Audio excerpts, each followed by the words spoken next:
আসসালামু আলাইকুম বন্ধুরা, আশা করি সবাই ভালো আছেন। ভোলা গ্রাফিক্স ইনস্টিটিউটে আপনাকে স্বাগতম।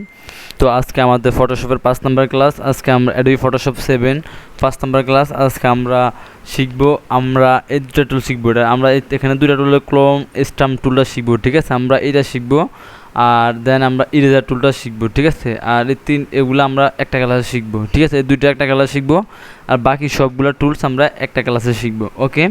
তো জাস্ট আমি এইটা দেখাবো আমরা কোনো ডকুমেন্ট মোছার ক্ষেত্রে কাজ করতে পারি। যেমন আমি একটা পিকচার নিয়ে আসি, এখানে একটা নিউ পেজ নিলাম, এখান থেকে আমি একটা পিকচার নিয়ে নেই।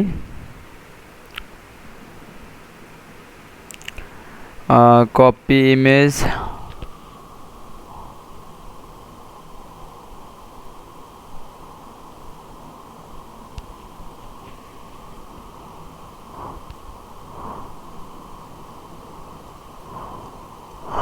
যেমন আমি একটা পিকচার নিলাম, নেওয়ার পরে এখন আমি কী করবো দেখেন, এই ক্লোন স্টাম্প টুলটা দিয়ে কী করে, এটা হলো সেটা হলো জাস্ট প্যাটার্নের কাজগুলো করে। তো আমরা এটা দেখবো, এটা প্যাটার্ন আমাদের প্রয়োজনে, আমরা জাস্ট এটা শিখবো, এটা অ্যাডভান্স লেভেলের কাজগুলো। তো আমরা বেসিকটা দেখবো। এই ক্লোন স্টাম্প টুলটা দেখেন, এখানে আমাদের এরকম করার পরে একটা আইকন চলে আসলো। এখন দেখা গেছে অনেক সময় আমরা অনেক কিছু ডকুমেন্ট মুছি, আবার আমার দেখা গেছে আমাদের এক জায়গা থেকে আমরা আরেক জায়গায় এই মাথাটা নিয়ে ফেলাই, বা একটা ছবির মাথা চেঞ্জ করে আমরা অনেকটা বসাই, ঠিক আছে। তো এখন আমরা যেটা করবো, আমরা প্রথমত আমরা জাস্ট আপনার এখান থেকে আমরা এই টুলসটা নিব, ঠিক আছে। নেওয়ার পরে আমরা টুলসটা আমরা এখান থেকে অলটা ধরে আমরা এই ফেজ থেকে একটা অংশ নিব। যেমন আমি দেখাচ্ছি আপনাদেরকে।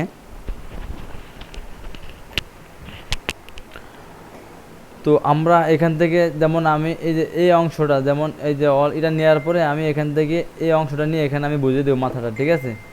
অলটা ধরে এখান থেকে অংশটা নিব, এই দিলাম, আবার এই দিলাম, অলটা ধরে আমি কিন্তু এগুলো বুঝে দিচ্ছি, ঠিক আছে। এগুলো মুছে দিচ্ছি আমি, আবার এখান থেকে নিয়ে দিলাম, এই দিলাম, আবার এই দিব।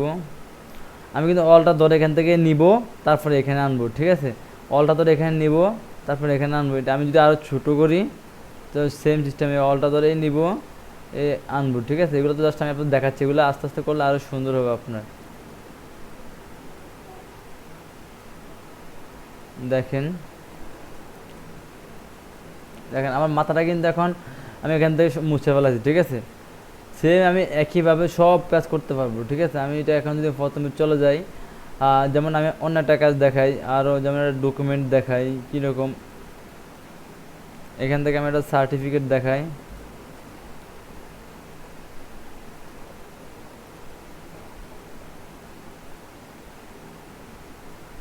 যদি আমার কোনো এখানে একটা প্রবলেম থাকে, জাস্ট আমি এখান থেকে এটা নিলাম, সেভ করলাম না, জাস্ট কপি করে নিয়ে বসায় দেখে আপনাদেরকে এ রাখলাম। যেমন আমার এই পিকচারের পর আমি এখান থেকে জাস্ট একটা ক্লোন স্টাম্প টুলটা দিয়ে আমি এখান থেকে, যেমন আমার এখান থেকে লেখাটা আমি অন্য স্টাইলে দেবো, এই লেখাটা মুছে ফেলাবো। দেন এখান থেকে সাদা নিয়ে আমি লেখাটা মুছে ফেলালাম।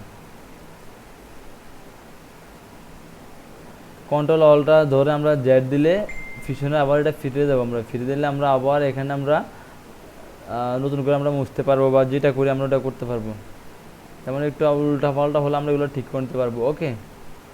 দেখেন এগুলো কালারটা চলে গেছে, সেজন্য আমি কন্ট্রোল অলটা দিয়ে জেড দিয়ে আবার পিছনে ফিডব্যাক ফিরে আসলাম, ওকে।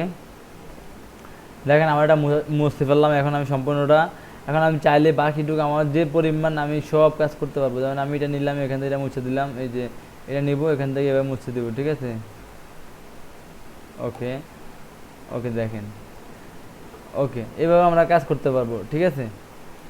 যদি মনে করেন এটা আমি আরেকটা কপি করবো, যেমন এই যে এখান থেকে আমি সময় দেখালাম, এই যে এই টুলসটা, যে যেমন আমাদের এই যে ম্যাজিক, এই যে লেসো টুল দিতে পারি, পলিগন টুলটা দিতে পারি, আমরা এই যে ম্যাজিক লেসো টুল দিতে পারি। আমরা এখান থেকে যেমন আপনার এখান থেকে আমরা পলিগন লেসো টুলটা যদি দেখাই, এখান থেকে আমি ধরলাম, এভাবে ঘুরাবো, ঠিক আছে। এভাবে ধরে ধরে এভাবে করার পর আমি এখানে এই যে সিলেকশন টুলে যাব, মুভ টুলে যাব। এটা গ্রাফিক্সের ভাষা বলে সিলেকশন টুল, আর ফটোশপের ভাষায় মুভ টুল। তো এটা আমরা অলটা ধরে এইভাবে আমরা নিতে পারি। দেখেন অলটা ধরে আমরা কপি করলাম, আমাদের তিনটা কপি হয়ে গেল, ঠিক আছে। দেখেন সেম আমরা চাইলে ফটোশপ দিয়ে আরও কাজ করতে পারি। এখন আমি কাজ দেখাচ্ছি না আপনাদেরকে, আমি জাস্ট এই টুলসগুলো দেখালাম, ঠিক আছে। তো এই ক্লোন স্টাম্প টুলটা কাজ করলে এরকম, আমরা চাইলে যদি এখান থেকে আমরা যদি আরেকটা দেখেন এরকম কী করতে পারি, আমরা সবগুলো মুছতে পারি, এগুলো চাইলে এগুলো আমরা মুছতে পারি, ঠিক আছে। তো এগুলো আমাদের প্রয়োজন নেই, আমরা এটা ডিলিট করে দিচ্ছি।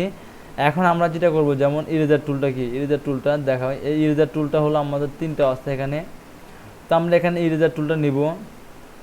ইরেজার টুলটা আমরা নেওয়ার পরে যেমন আমরা প্রথমত আমরা আপনার এখান থেকে যেমন আমি যদি ব্যাকগ্রাউন্ডটা কাটতে চাই তাহলে আমি এখানে দেখেন এই ব্যাকগ্রাউন্ডটা আমার কাটতেছি, ঠিক আছে।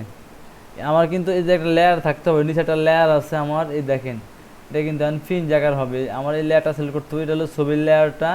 এখন আমি এভাবে কাটতে পারবো, ঠিক আছে, এভাবে সুন্দর মতো আমরা ইরেজার টুল দিয়ে কাটতে পারবো। আমরা এখান থেকে এটা বড় ছোটো করতে পারবো, যেমন এই থার্ড ব্র্যাকেট দিয়ে এটা বড় করতে পারবো, ছোটো করতে পারবো। আবার রাইট বাটনে ক্লিক করে আমরা এখান থেকে হালকা নিতে পারি, দেখেন এবার এখন দেখবেন একটু মোটা করে নেই। ওকে, এখন যদি আমরা এখান থেকে আরও কমায় নিই অপাসিটিগুলা, তাহলে কিন্তু আরও হালকা হালকা কাটবে, দেখেন হালকা হালকা আমরা ব্যাকগ্রাউন্ড অ্যাডজাস্টিং করলে আমরা কাটতে পারবো সেম একইভাবে। ওকে, এরপর ব্যাকগ্রাউন্ড ইরেজার টুল, এটা দিয়ে আমরা সেম একইভাবে কাজ করতে পারবো, দেন ঠিক আছে, সেম একইভাবে আমরা কাজ করতে পারবো। তো আমরা এভাবে কাজ করবো না, আমরা জাস্ট এখন আর্ট সিস্টেম দেখাই আমি আপনাদেরকে। তো আমি একটু একদম প্রথমে চলে যাই, এই যা গেলাম, এই যাওয়ার পরে দেখেন এখন আমি যেটা করবো কি, জাস্ট আমি এখান থেকে যদি এই লাস্টটা নিই ইরেজার টুলে যে দেখেন ম্যাজিক ইরেজার টুলটা নেই, এখন একটা ক্লিক করবো, দেখেন ব্যাকগ্রাউন্ড অটোমেটিকলি চলে গেছে, এক কালারটা অটোমেটিকলি কেটে যাবে, আরও সহজ, ঠিক আছে। এক কালার থাকলে আমাদের ব্যাকগ্রাউন্ডটা আমরা ম্যাজিক ইরেজার টুলটা দিয়ে এক ক্লিকে আমরা ব্যাকগ্রাউন্ডটা চলে যাবো আমাদের। এবার আমরা কাজ করতে পারি, ঠিক আছে। গার্ডিয়ান কালারটা আমরা দেখাবো, একটা কালার আছে গার্ডিয়ান কালারটা, এরপর আমরা এটা দেখলাম এটা দেখলাম, ঠিক আছে। আমাদের এই কাজগুলা জাস্ট আমরা, আপনি টুলস নিয়ে প্র্যাকটিস না করলে এগুলো পারবেন না, আমি যদি সারাদিন দেখাই পারবেন না, আপনি টুলস নিয়ে প্র্যাকটিস করতে হবে, ঠিক আছে। করার পরে আপনি তারপর যে আমরা সরাসরি এগুলা প্র্যাকটিস করলে তারপর আপনি পারবেন কাজ করতে। এখন আমি টুলসগুলো সামথিংয়ের উপর বেসিক দেখাচ্ছি আপনাদেরকে, দেখানোর পর তারপর আমি কাজ দেখাবো, বিভিন্ন আইটেমের কাজ দেখাবো, ফটোশপ দিয়ে কীভাবে করতে হয়, পাসপোর্টের ছবি ড্রেস আপ চেঞ্জ করতে কীভাবে, এগুলো নিয়ে দেখাবো।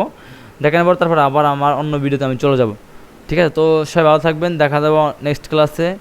আল্লাহ হাফেজ।